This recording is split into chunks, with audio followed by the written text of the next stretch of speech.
సూర్యాపేట జిల్లాలోని జాన్ పహాడ్ సైదులు బాబా దర్గా ఉర్సు ఉత్సవాల ఏర్పాట్లను మంత్రి ఉత్తమ్ కుమార్ రెడ్డి పరిశీలించారు. అనంతరం వక్ఫ్ బోర్డు చైర్మన్ సయ్యద్ అజ్మతుల్లా హుస్సేనితో కలిసి మంత్రి ప్రత్యేక ప్రార్థనలు చేశారు. సర్వమత సమ్మేళనానికి ప్రతీకగా నిలిచిన జాన్ పహాడ్ దర్గా అంటే ఆయనకు ప్రత్యేక అభిమానమని చెప్పారు. ఈ నెల 23, 24, 25 తేదీల్లో ఉర్సు ఉత్సవాలను నిర్వహిస్తున్నారు.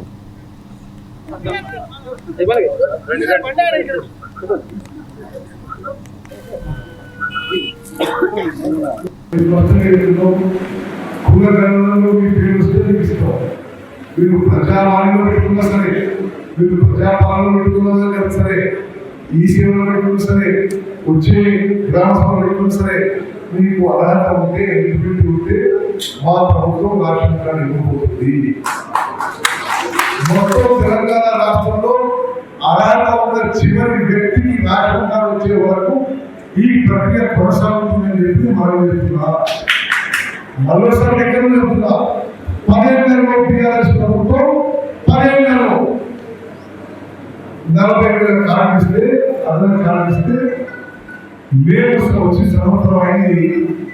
మేము 40 లక్షల మందికి ఈ కార్డు బెనిఫిట్ చేయడం విధంగా ముందుకు పోతున్నాము.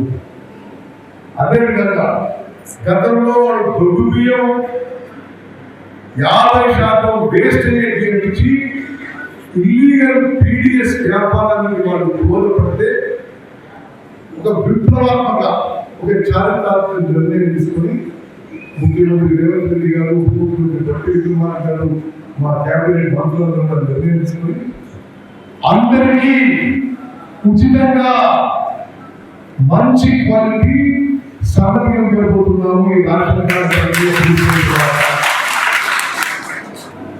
సోషల్ ఎకనామిక్ సర్వే ద్వారా, పునర్జనం ద్వారా, ప్రజాపాలనలో వచ్చిన అప్లికేషన్స్, ప్రజాపాలనలో వచ్చిన అప్లికేషన్స్, ఈ సేవలో వచ్చిన అప్లికేషన్స్ అందరికీ అందరిలో అన్ని లిస్టులలో అర్హత ఉన్న వాళ్ళకి మేము రేషన్ కార్డు ఇవ్వబోతున్నాము.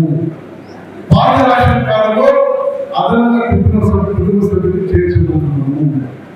అదేవిధంగా ఎవరన్నా ఈ లిస్టులో మిస్ అయిపోతే మళ్ళీ గ్రామ సభలో అప్లికేషన్ పెట్టుకుని మీకు అలాంటి ఎవరు ఆందోళన చెందడం అవసరం లేదు.